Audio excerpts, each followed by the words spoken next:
ഞാൻ ശിവൻ, പാല brilliant study സെൻറ്ററിൽ നിന്നും.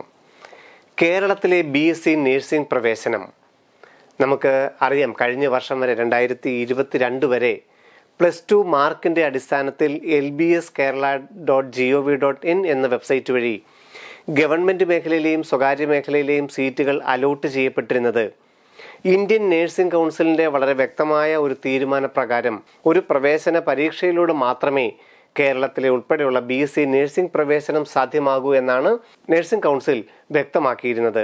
എന്നാൽ കർണാടകത്തിലും മഹാരാഷ്ട്രയിലും ഉൾപ്പെടെയുള്ള വിവിധ സംസ്ഥാനങ്ങളിൽ അതിനനുസരിച്ചുള്ള നടപടികളുമായിട്ട് മുന്നോട്ട് പോവുകയും ചെയ്തു. കർണാടകത്തിലെ ഗവൺമെന്റ് മേഖലയിലെയും സ്വകാര്യ മേഖലയിലെയും പ്രവേശനം BSc നേഴ്സിംഗ് പ്രവേശനം CET 2023 അടിസ്ഥാനത്തിലാണ്. മഹാരാഷ്ട്രയിൽ NEET 2023 അടിസ്ഥാനത്തിലാണ് BSc നേഴ്സിംഗ് പ്രവേശനം. എന്നാൽ കേരളത്തിൽ ഒരു പ്രവേശന പരീക്ഷ വേണമോ അതോ കഴിഞ്ഞ വർഷം വരെ ഉണ്ടായിരുന്ന തീരുമാനം +2 മാർക്കിൻ്റെ അടിസ്ഥാനത്തിലാണോ എടുക്കേണ്ടതെന്നുള്ളതിൻ്റെ ചിന്താക്കുഴപ്പമായിരുന്നു. എന്നാൽ ഇപ്പോൾ കേരളത്തിലെ ആരോഗ്യ വകുപ്പ് അറിയിച്ചിരിക്കുന്നത് കേരളത്തിൽ ഇനി ഒരു പ്രവേശന പരീക്ഷയ്ക്ക് സാധ്യതയില്ല. കാരണം സമയം ഇത്രയുമായി. ഈ അധ്യയന വർഷത്തിൽ ഏപ്രിൽ മാസമാകുമ്പോൾ ഇനി BSc നേഴ്സിംഗിനായിട്ടൊരു പ്രവേശന പരീക്ഷ പ്രഖ്യാപിക്കുകയും അത് നടപ്പിലാക്കുകയും ചെയ്യുന്നതോടുകൂടി ഈ ഒരു മേഖലയിൽ പ്രവേശനം ആഗ്രഹിക്കുന്ന കുട്ടികൾക്ക് അത് ചിലപ്പോൾ തിരിച്ചടിയായേക്കാം. കാരണം ഒരു പ്രവേശന പരീക്ഷയൊക്കെ പ്രഖ്യാപിക്കുമ്പോൾ ഏറ്റവും കുറഞ്ഞത് ആ കുട്ടികൾക്ക് തയ്യാറെടുക്കാൻ സമയം വേണമല്ലോ. അപ്പം അതിനാവശ്യത്തിനുള്ള സമയം സർക്കാരിന് ഇത് നടപ്പിലാക്കുവാനും കുട്ടികൾക്ക് ഇതിന് തയ്യാറാകുവാനും ആവശ്യത്തിന് സമയം തികയുന്നില്ല എന്നുള്ള കാരണത്താലായിരിക്കാം കേരളത്തിലെ ആരോഗ്യവകുപ്പ് കേരളത്തിലെ ഗവൺമെൻറ് മേഖലയിലെയും സ്വകാര്യ മേഖലയിലെയും BSc നേഴ്സിംഗിന് ഒരു പൊതുപ്രവേശന പരീക്ഷയുടെ ആവശ്യമില്ല, നിലവിലുള്ള സ്ഥിതി എന്താണെങ്കിലും ഈ വർഷം തുടരട്ടെ എന്നാണ് ഇതുവരെ തീരുമാനിച്ചിരിക്കുന്നത്. ഇതിനോട് ഇന്ത്യൻ നേഴ്സിംഗ് കൗൺസിൽ പ്രതികരിച്ചിട്ടില്ല. എന്നിരുന്നാലും നമുക്ക് ഇപ്പോൾ വന്നിരിക്കുന്ന വാർത്തകളെ ഒന്ന് വിശകലനം ചെയ്യാം. BSc നേഴ്സിംഗ് പ്രവേശനം പൊതുപ്രവേശന പരീക്ഷ വേണ്ടെന്ന് കേരള ആരോഗ്യ വകുപ്പ്.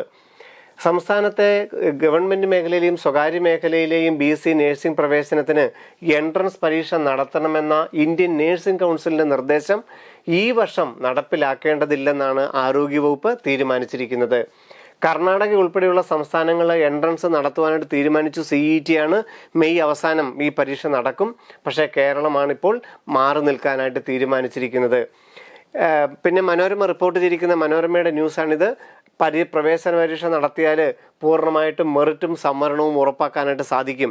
വിവിധ റിസർവേഷനുകളുടെ അടിസ്ഥാനത്തിലാണ് കേരളത്തിലെ BSc നേഴ്സിംഗ് പ്രവേശനം. പക്ഷേ +2 മാർക്കിൻ്റെ അടിസ്ഥാനത്തിൽ വിവിധ വർഷങ്ങളിലെ +2 റിസൾട്ടുകാർ 2021-ലെയും 2022-ലെയും 2023-ലെയും ഒക്കെ +2 റിസൾട്ട് ഉള്ള +2 പാസ്സായ കുട്ടികൾ ഇതിനായിട്ട് അപേക്ഷിക്കും. അതുപോലെ വിവിധ റിസർവേഷൻ, ഈഴവ, മുസ്ലിം റിസർവേഷൻ അനുസരിച്ച് Vishwakarma, Latin Catholics, SC ST അങ്ങനെ വിവിധ റിസർവേഷനുകളെല്ലാം തീരുമാനിക്കണമായിരുന്നു. അങ്ങനെ ഒരു പൊതുപ്രവേശന പരീക്ഷയായിരുന്നെങ്കിൽ കുട്ടികൾക്ക് കുറച്ചും കൂടെ ക്ലാരിറ്റി ആയിട്ട് നമുക്ക് ഈ പ്രവേശനത്തിനെ കുറിച്ച് മനസ്സിലാക്കാൻ സാധിക്കുമായിരുന്നു. പക്ഷേ അതിനുള്ള സമയം വളരെ ചുരുങ്ങിയായിപ്പോയി. കാരണം ഏപ്രിൽ മാസത്തോടുകൂടി ഇനിയൊരു പ്രവേശന പരീക്ഷ പ്രഖ്യാപിച്ചു കഴിഞ്ഞാൽ കുട്ടികൾക്ക് അത് എത്രത്തോളം ഉപകാരപ്രദമാകും എന്നുള്ള സംശയവും നിലനിൽക്കുന്നു. സംസ്ഥാനത്ത് 130 നഴ്സിംഗ് കോളേജുകളാണ് നിലവിൽ രജിസ്റ്റർ ചെയ്തിരിക്കുന്നത്. ഇതിൽ 7 മെഡിക്കൽ കോളേജുകളാണ്, ഗവൺമെൻറ് മെഡിക്കൽ കോളേജുകളിലാണ് BSc നേഴ്സിംഗ് പ്രവേശനം 100% +2 മാർക്കിൻ്റെ അടിസ്ഥാനത്തിലാകാൻ സാധിക്കുന്നത്. ഏതാണ്ട് 52 സ്ഥാപനങ്ങൾ സ്വാശ്രയ കോളേജുകളുടെ ഒരു അസോസിയേഷനിൽ അംഗത്വമുണ്ട്. 32 കോളേജുകൾ ക്രിസ്ത്യൻ മാനേജ്മെൻറ്റ് അസോസിയേഷൻ്റെ കീഴിലുമാണ്. അങ്ങനെ മൊത്തം 130 നഴ്സിംഗ് കോളേജുകളാണ് കേരളത്തിലുള്ളത്. ഏതാണ്ട് 7000-ഓളം BSc നേഴ്സിംഗ് സീറ്റുകളാണ് കേരളത്തിലുണ്ടായിരുന്നത്. ഇതിൽ ഗവൺമെൻറ് മേഖലയിലെ മുഴുവൻ സീറ്റുകളും ഈ ബാക്കിയുള്ള 123 കോളേജുകളിലെ 50% സീറ്റുകളുമായിരിക്കും +2 മാർക്കിൻ്റെ അടിസ്ഥാനത്തിൽ നിർണ്ണയിക്കപ്പെടുന്നത്.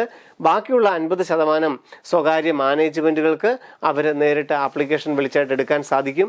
അപേക്ഷിക്കുമ്പോൾ കഴിഞ്ഞ വർഷം വരെ അപേക്ഷിച്ചുകൾ ക്ഷണിച്ചപ്പോൾ മാനേജ്മെൻറ്റ് സീറ്റിനും പ്രവേശനം വേണമെന്നുള്ള എല്ലാവരും LBSൻ്റെ വെബ്സൈറ്റ് വഴി അപേക്ഷകൾ നൽകണമായിരുന്നു. ഇപ്പോൾ പ്രവേശനം സംബന്ധിച്ചോ അപേക്ഷകൾ സംബന്ധിച്ചുള്ള യാതൊരു തീരുമാനവും വന്നിട്ടില്ല. ഒരു പൊതുപ്രവേശന പരീക്ഷ, അത് നീറ്റോ അല്ലെങ്കിൽ കീമോ അതല്ലെങ്കിൽ LBSൻ്റെ വഴിയുള്ള ഒരു പ്രവേശന പരീക്ഷയോ അങ്ങനെ ഒരു പൊതുപ്രവേശന പരീക്ഷ വേണ്ട എന്നുള്ള തീരുമാനത്തിലാണ് കേരള ആരോഗ്യ വകുപ്പ് എത്തിയിരിക്കുന്നത്. ഏത് രീതിയിലായിരിക്കണം, മുൻ വർഷങ്ങളിലെ അനുസരിച്ച് LBS വഴി തന്നെ ആയിരിക്കുമോ, +2 മാർക്ക് തന്നെ ആയിരിക്കുമോ അടിസ്ഥാന യോഗ്യത എന്നുള്ളത് നമുക്ക് ഇനിയും അറിയേണ്ടതായിട്ടുണ്ട്. BSc നഴ്സിംഗിന് കേരളത്തിലെ ഏറ്റവും അധികം കുട്ടികൾ ആശ്രയിക്കുന്ന മെഡിക്കൽ പ്രൊഫഷണൽ കോഴ്സുകളൊക്കെ ആശ്രയിക്കുന്ന ഈ മേഖലയിലെ പ്രവേശനത്തിൻ്റെ ഈ അനിശ്ചിതത്വം തീർച്ചയായിട്ടും ആശങ്കാജനകം തന്നെയാണ്. അത് എത്രയും വേഗം പരിഹരിക്കുമെന്ന് നമുക്ക് പ്രതീക്ഷിക്കാം. എന്തായിരുന്നാലും ഇനിയൊരു പ്രവേശന പരീക്ഷയ്ക്ക് സാധ്യതയില്ല എന്നുള്ളതാണ് ഇതുവരെ നമുക്ക് കിട്ടിയ വിവരം. ഇന്ത്യൻ നേഴ്സിംഗ് കൗൺസിൽ ഇതിനോട് എങ്ങനെ യോജിക്കും, അല്ലെങ്കിൽ അവർക്ക് പ്രത്യേക ആപ്ലിക്കേഷൻ കൊടുത്ത് ഈ വർഷം കേരളത്തിന് ഒഴിവാക്കുമോ എന്നുള്ളത് നമുക്ക് കണ്ടറിയേണ്ടിയിരിക്കുന്നു. വീണ്ടും ഇതുമായിട്ടുള്ള ഏറ്റവും പുതിയ വാർത്തകളുമായിട്ട് ബുള്ളൻ യൂട്യൂബ് ചാനലിൽ കാണാം. നന്ദി, നമസ്കാരം. എൻട്രൻസ് സംബന്ധമായ വാർത്തകളും അപ്ഡേഷനുകളും ഏറ്റവും വേഗം ആധികാരികമായി അറിയാൻ ബ്രില്യൻ സ്റ്റഡി സെന്റർ പാല യൂട്യൂബ് ചാനൽ സബ്സ്ക്രൈബ് ചെയ്യുക. ബെൽ ഐക്കൺ അമർത്തുക. ഈ വീഡിയോ മറ്റ് സുഹൃത്തുക്കളിലേക്കും ഷെയർ ചെയ്ത് നൽകുക.